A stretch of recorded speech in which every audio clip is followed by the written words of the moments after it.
We tend to have a lot of leaders in this country who think that they are smarter than every Nigerians that they lord over.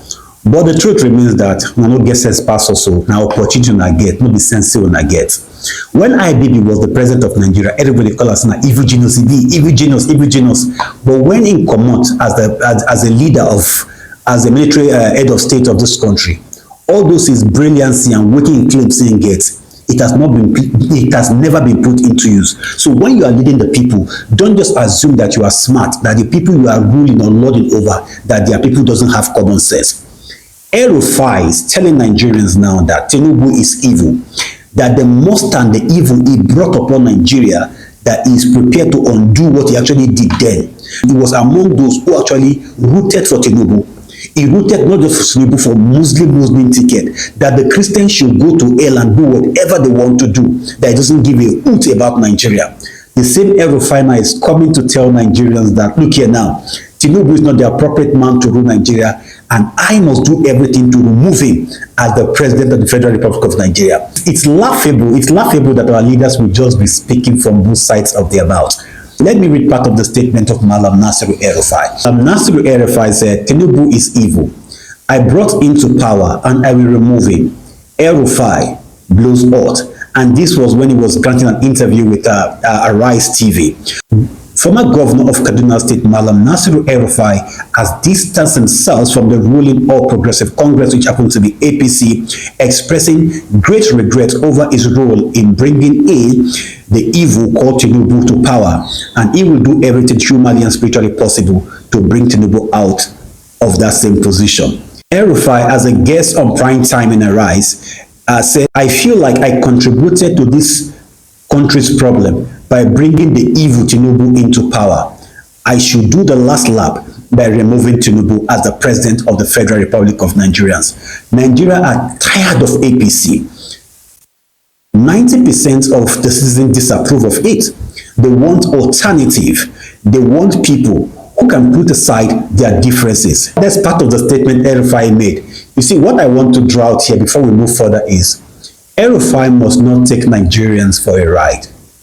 We understand that you have been one of the biggest problems of this country, God knows when.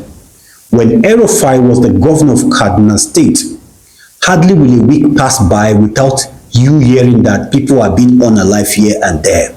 Areas in which Christians are domiciled in Kaduna, when El Rufai was the governor, they were badly treated. Their roads were bad. This is not just things that I'm making up. You can go and verify it.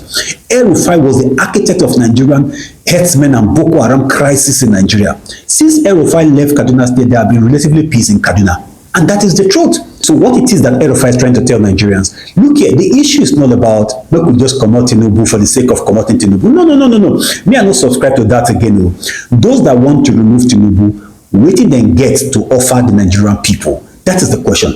What do they have to offer the Nigerian people? Because we must not come out from frying pan again, going inside deeper fire. No. That was what they did in 2014, 2015 when they removed Jonathan for us. They said, Jonathan no sabi rule, Jonathan is this, Jonathan is that. They now brought the mannequin, the wicked man, who opened up our borders for Fulani elders to come in from every part of the world. I've never seen that in my life, where a country will say, come into my country without visa. All African can come into Nigeria without visa. That was how more S-men came into Nigeria.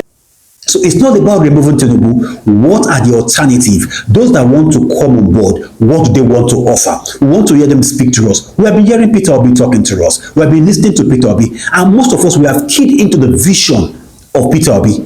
But the notes are not head bent on making Peter Obi the presidential candidate that they will support, because they believe that Igbo do not deserve to be a president in this country. So what El Rufai and the likes are doing, and the Sule Lamidos are doing, is to ensure that they also reintroduce Atiku to us as the flag bearer of any party they are trying to bring on board. And that a lot of us will reject it. Because look at the unalive in here and there in Nigeria. Atiku has not come out in clear time to even criticize it.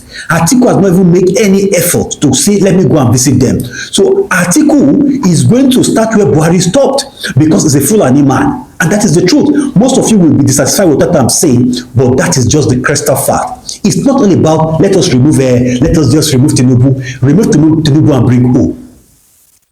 The only alternative we know we've got now is Peter Obi, because he has been telling us what he wants to do. He has been going to seminars, symposium, workshop to see how best Nigeria can go. He gives us statistics of how Nigeria can go. He has the connection.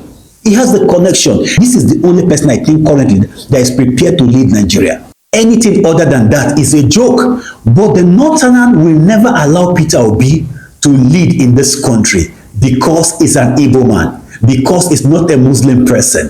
The question now, El Rufai, who sold Muslim ticket to Ross in the last election, what will be his key points when he's campaigning against APC? Will he say that why is APC using Muslim and Muslim ticket again?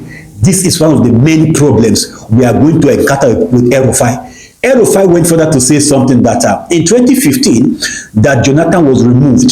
Jonathan was removed because Nigerians believe that Jonathan was not competent, there was hunger in the land. Not only that, that Jonathan was not even sure if he should or he shouldn't run for election then, because then Atiku was really giving Jonathan problem then.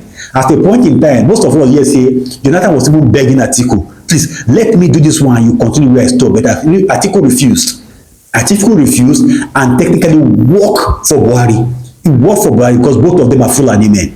Now you want Nigeria to believe the Northerner, to believe the Fulani man, to work against a Southerner. Our allegiance is to Peter Obi. If Peter Obi is not going to be there, let Tinubu continue for the other 4 years. After the 4 years, Hausa or Fulani, they can take off for another 8 years. We don't give a damn about that. He went further to say that him, El Rufai, it's like he has a problem of not knowing how best to choose leaders. So if you are trusting El Rufai, you are doing that at your own peril. In a moment of blunt self-awareness, El Rufai cautioned Nigerians against blindly trusting his political choices. So he's telling you guys, you don't have to trust my choice because he chose Buhari for us and Buhari was a disaster. He brought in Tinubu. Tinubu is a calamity. He went further to say that, don't trust what I say. It seems like I am not good at picking political candidates. Don't trust what I say. Check if the person I pick will be better than the previous person. And this is the remark of El Rufai. If El Rufai can say this, then why do you want to trust him? Why do you want to trust him? Look here, those who follow me on my channel will understand that I am not a supporter of Tinubu. We see in life, and there comes a time when people are doing things for the fun of doing it, you need to challenge them. 2 days ago, one ex-governor in the northern part of Nigeria, Sule Lamido, came out to say that Tinubu was among those who actually encouraged IBB to annul the June 12th election. No, most of us understood that that is just a lie. The Northerners can do anything possible for them to remain in power. And they are doing that not because they love their people. Now they are crying that their people are suffering. But when they were there, are their people really enjoying it? Their people are not really enjoying it. It's only the rich among them that's enjoying the northern part of Nigeria. Why their people remain poor? So when the North are saying we are fighting for our people, we are fighting for our people, they aren't fighting for their people, they are fighting for themselves. Northern area in this country, they are the most backward area in this country. All they want to do is just to control the commonwealth of the people and share it among themselves the way they actually did when they were in charge of NNPC. For the government in power to be telling us now that a whopping sum of 210 trillion naira got missing between 2017 to 2023 or thereabout is preposterous.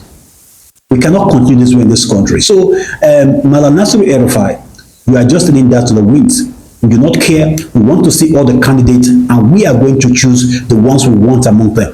If it's not candidate from the south, no candidate from the north can emerge. Rather, we could divide the vote, make Tinubu continue to rule us like that. This nonsense from the northern part of Nigeria must stop.